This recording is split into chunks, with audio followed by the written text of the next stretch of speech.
Well, hello, this is Ed Parcaut, host of Real Estate Jerky, and I'm here with my guest, Robert.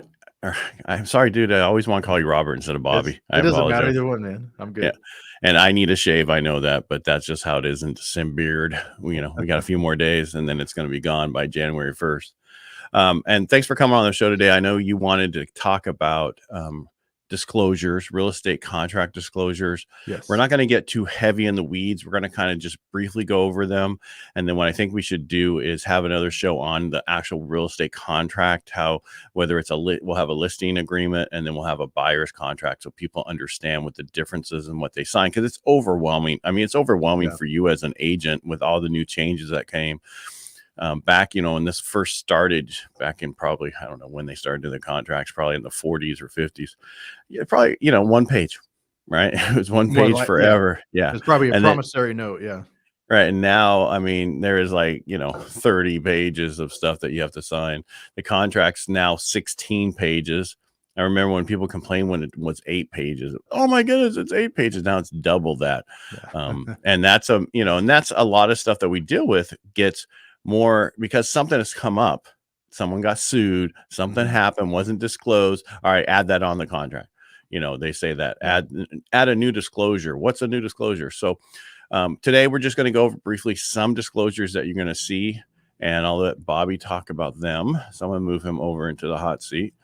There you go. And where do you want to start today? Because I can share that screen. What do you want to start with? Since we can knock it out pretty quick, let's just go ahead and start with the residential purchase agreement. So the RPA, and that's for a buyer. If you're submitting an offer, there's some initial disclosures that we have you fill out. All right, I'm gonna get to the beginning of the first disclosure, and let me share the screen.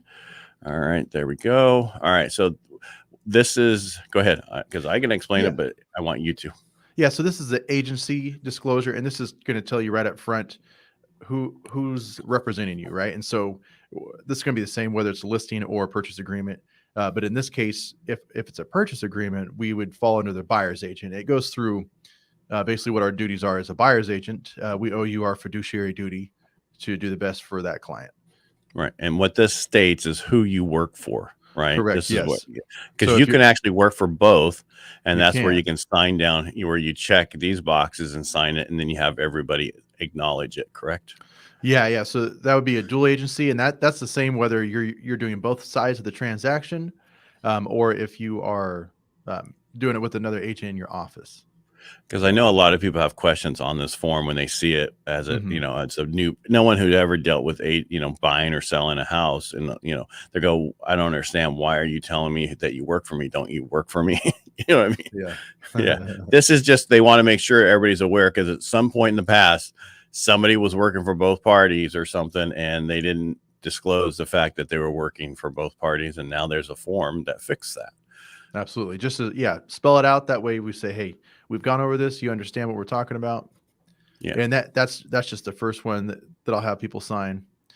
Fair housing discrimination advisory. That's basically saying that we cannot discriminate you against based on color, creed, sex, religion, familial status, all the same stuff that goes with like renting a house or loans, stuff like that. So correct. And a lot of people think it's obvious, but there has been in time people, being discriminative against people. So. Yeah. Redlining had to do with like specific neighborhoods not loaning to them, right? And block busting. Yeah. Do you want to get into all those all those terms we have to remember when we do our education again? CEs. Right. All right. So everybody signs this form. So let's go to the next one. Keep going. As I move, you can keep talking. So the PRVS is a possible representation of more than one buyer or seller. So there's always the chance that you could actually have two buyers write a offer on a property. So you could have competition within your own office or within your own client base. And so you just let people know, hey, there's always a chance that there could be an agent in the office next to me or one of my own clients that has a property that's comparable, or if we're purchasing, we're writing, multiple offers from different clients. Now, do you have to fill this out if the listing agents from your office and the buyer's agents from your office, that's when they want to explain that there could be a potential dual agency, right? Yeah, that's dual agency. Yeah, correct. And then, even though it has nothing to do with the fact that it's the same agent, it's just coming from the same office. Yeah. And then if it's dual agency, we disclose that on the purchase agreement as well. Okay. All right. So that's, various going, why do I care? Well, you're signing it. You need to know. Yeah, wire fraud. This is one I always make sure I talk with clients. I let them know there's so many scams out there, and a lot of times these scammers they'll just cold call people, and they might make 1,000 phone calls, and then they'll find that one person that actually is in contract, and they'll say, okay, here's the wire instructions. Go and send me $10,000, and it could be in a different country. And once you send that money, it's gone. So we always tell folks like when you drop off your earnest money deposit. Go to the escrow and title office and drop it off, and then you don't never have to worry about any kind of fraud. Right. I know of some people in San Diego who they were sent through their email. It looked like it was the title company to wire their money, and they were paying cash that they had saved, and it was like almost 800 grand. Oh my goodness. Yeah. Then they're out. It was. And by the time everybody figured it out, it was already through some other country and everything else a few times, and there's no getting that money back. So it's really important to talk to the escrow company. And like you said, go in there, drop off your earnest money deposit or get the information directly from them in a secure email. Yeah. Yeah. And I mean, I guess if you're, not able to go in, especially like with COVID, everything was shut down for a while, they would only like let you drop off a packet, like, by the door, and they'd have someone come grab it. But things are kind of back to normal now. So the purchase agreement, pretty lengthy, but it just goes through, once again, like the relationship in between buyer and seller, as far as like the agents go, who's representing who and which office they're from. It also have, the seller of the property's name. That's normally the first time you see that. And it'll go through all oh, go ahead. No, go ahead. I'm sorry. It'll go through all different disclosures that are kind of weaved in there. It even gets into like litigation. Say you're in contract, and for some reason something comes up, and you both can't agree on terms. They'd rather litigate, or rather than going to court, they'd rather mediate it instead of going to litigation. Yeah. And don't you have to try to mediate first before you go into if they check the boxes right about going to the yeah. Correct. Yeah, because obviously then that just adds more expense and ties up that property. So. Yeah, I mean, this is a lengthy contract. We were joking beforehand, but used to be like a few pages, and then people were like, "Oh, it's 4 pages now. Now it's 6. Now it's 8. Now it's 10. It's 16 pages for this contract." I don't know if they missed anything. I'm sure eventually someone will find something, right? And I know majority of like the issues that'll come up will have to do with like property lines, right? And boundaries. Mm-hmm. Yeah, again, a surveyor. Yeah, that's big up in Tuolumne County. Yeah. I sold a vacant lot last year, and first thing we did was get a survey done, just so we knew, and they could verify as independent person. They could say, "Here's the boundaries." Right, and all this gets the one thing nice about this now, from what I see, most of the information that you need to know is on the first page. Yeah, for what you're buying it for, when it's supposed to close, when does this offer expire, how much is your initial deposit? I mean, I can read it, the loan amount. Occupancy, because that's important, because people don't realize sometimes on these contracts, people are writing an offer they're not going to actually live there, but it looks like they're going to live there, and they don't check the box saying it's going to be their secondary or investment. And when they say secondary, that is basically could be a second home somewhere. Or this actually, what's funny is sometimes a second home could be their first home, because they're renting in the Bay Area and they want to buy a home somewhere and they can't afford a home in the Bay Area. So we help them buy a second home. And a lot of people get confused and saying, but I've not owned a home before. Well, where you rent or live, right, or own, that is where you are all the time. That's your home. That's your first one. Gotcha. Where if you're going to go buy something else, and that can be a second home with 10% down. Or if you buy it as an investment, that could be somewhere else with 20 to 25% down. But as a second home, and that's why I have a lot of people who are renting in the Bay but bought a second home. Yeah, well, which makes sense. I mean, this is compared to rates there, unless you have 1.5 million. Well, no, it's just an easy way for them to actually have another home to go to and eventually move to. And their plan is to move there, but why wait? I had a gentleman who wanted to buy his dad's house here in Modesto. He lived in LA, and he went to multiple companies, and they told him he couldn't do it. They have to buy as a rental. I was like, no, it's a second home. And they were like shocked that we could. It's like, just think outside the box. Don't, that's what we're supposed to do. Don't just tell someone they have to, because that's only 10% down versus 20 or 25 and a better rate. Anyway, On one of the things that I want to talk about real quick on this that comes up with issues that we will have is there's a bunch of sections in here. Oh, so the items that are excluded, that's important for you to go over. So what we're going to do is have another class on just a contract to explain how you guys fill it out. Yeah. But one thing I want to talk about, and this is for especially if any agents are watching, down here where it says C, buyer and seller advisories, right? This is all right. So buyer inspection advisory. When these boxes are checked, these get printed and then everybody signs them, right? That sounds obvious. The deal is when whatever boxes on here are checked, us as the lender need them. So if you don't want us to see something on here, like we don't really need to see buyer's inspection advisory, the wire fraud advisory, fair housing, consumer privacy.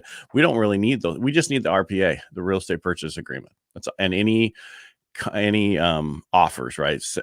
Counter offers. And then if we give us addendum 2, we need addendum 1.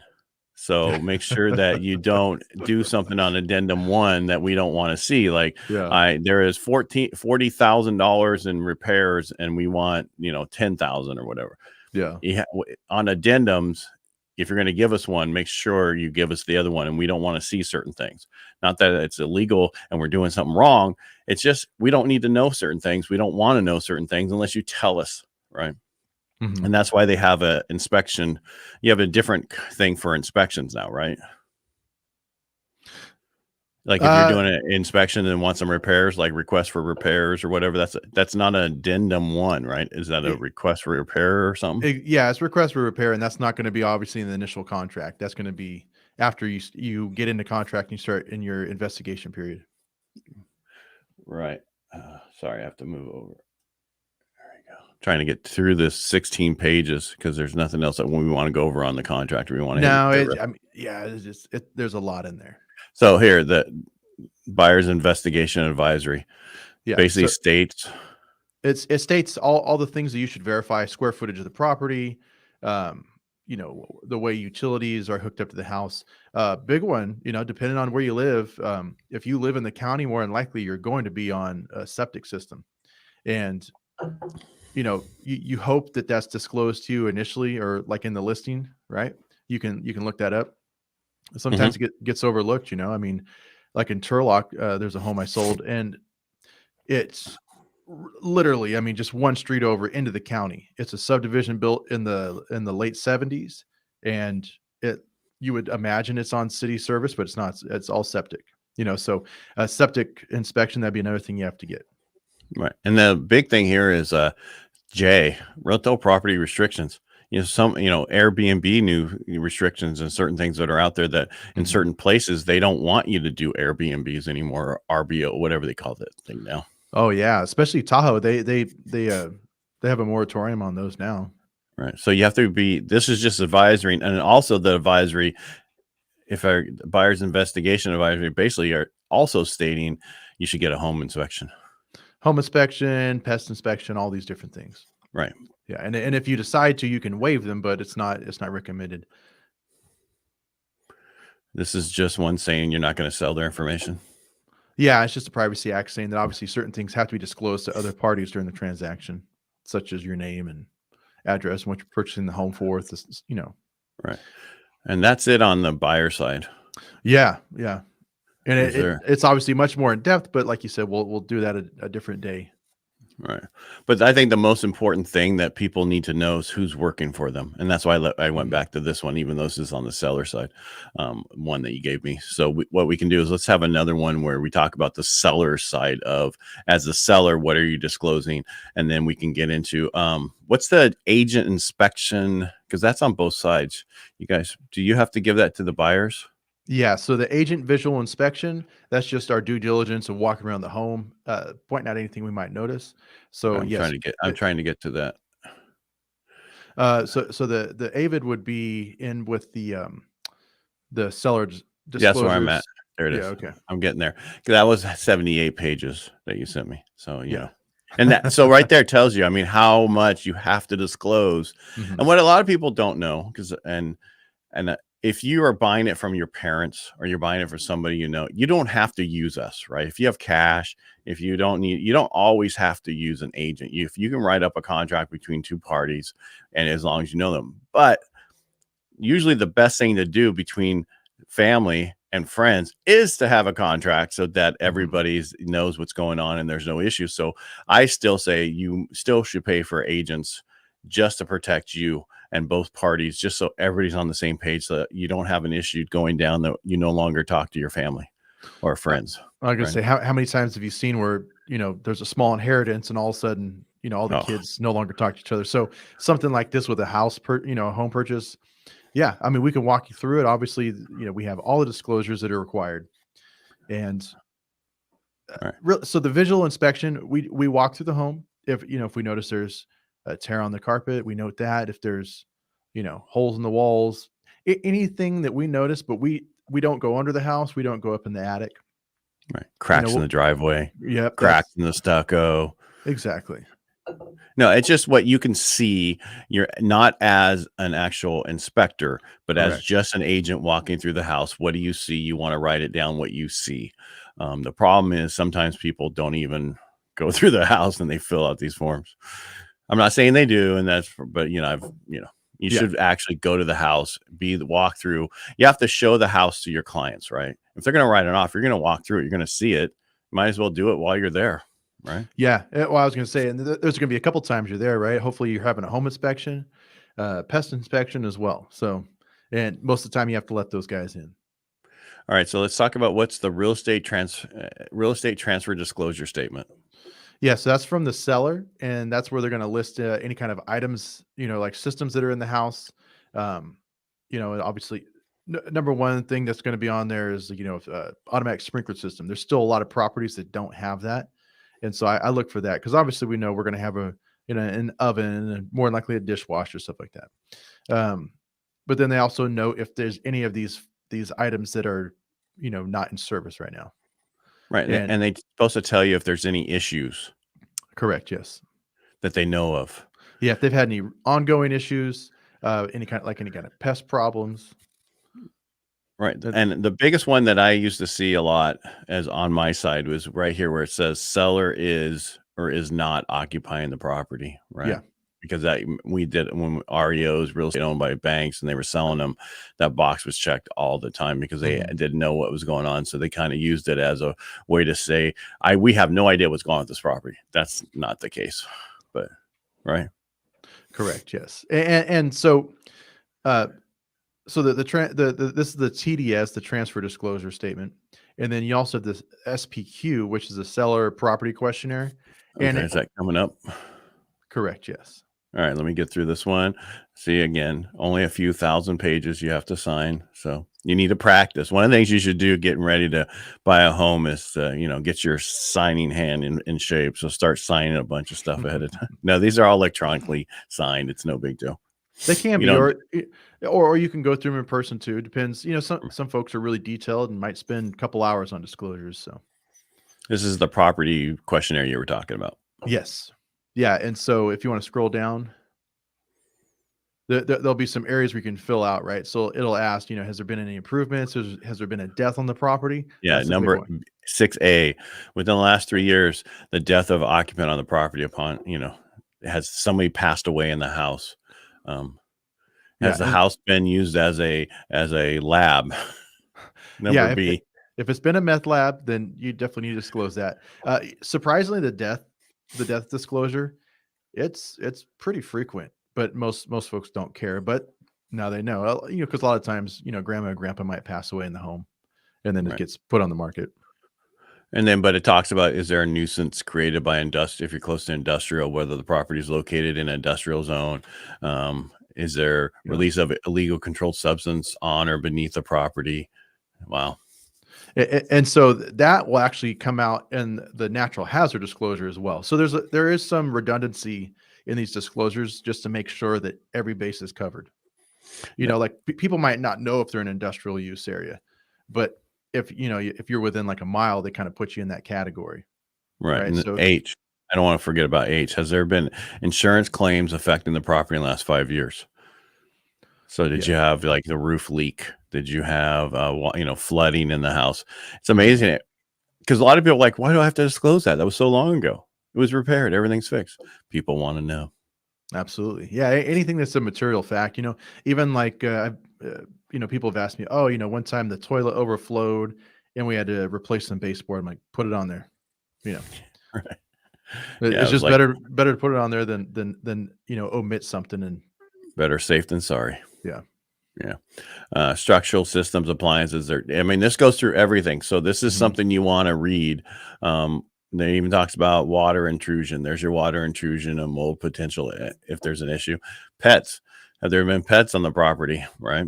Yeah. For people that are deathly allergic, they should know that because obviously, there's going to be pet dander, things like that in the air ducts that I don't even really know if you can really clean that out, but they can clean the ducts. They can, but like we've done that before with like fire restoration, and sometimes your best option is just replace them. Yeah. Now you were talking about this earlier, number 12, boundaries, access property used by others. You're talking about getting your property surveyed to know where your actual corners are and stuff. And that happens all the time up where there's no fences, right? Because you don't know where the fences are. But a lot of times people have found that when they relook at these, that someone actually built on their property. And then that becomes another issue. And I know of one in Modesto where the pool was actually built on somebody else's property. Oh, no. You would think they would have known that, right? And so then that became an issue. Yeah, and that went to court and everything. But yeah, these are just disclosures the seller is going to just fill out, and you need to look at. It's important to know that. I'm just looking. It just goes in depth on everything. I remember I was doing a loan on a property, a condo off of Coffee over there. I can't remember, in Floyd or whatever. And there used to be you know what a super fund is? No. Huh? It sounds like it's like money, but it's not. Basically, it was a bunch of money that came in to help clean up an issue. And there was some dry cleaner or something that had an spill, and there was a super fund that was created. Well, the appraisers are supposed to put that on the appraisal, right? If it's anywhere close to that. They didn't. And came back, and it bit me because they said I should have known. How am I supposed to know? And that's what the appraiser are paid to do. I don't have to check the appraiser's work. Yeah, I've never seen that. Yeah, well, you haven't sold a condo by a super fund. I haven't seen one in a long time, but that was back in 2005. So that haunted me for a while. No kidding. Yep. Yeah, we'll have to talk more about that. Yeah, well, that was easy. I just stopped using that. I just told them I wouldn't use that appraiser anymore. Well, now I don't have that. I don't pick the appraisers, right? It's done by a management company or, panel appraisers. So that way it's not an issue for me because I didn't pick them. They did. Yeah. All right, statewide buyer and seller advisory. Yeah, so the SBSA, it's 14 pages, and it basically just tells you everything that you should look into and everything that should be disclosed to you. And it goes, once again, through different things like if this was a meth lab, we should know if it's lead-based paint, things like that. There's so many disclosures depending on the age of the home. If 1978 and older is when you have to do the lead disclosure. Right there. Oh, okay. Yeah. I'm just got my mouse over it. So yeah. So yeah, there is a ton of stuff to go over. So when you do the disclosures, taking your time looking through them before you sign them, not a problem because there's a lot to absorb, and a lot of people have questions.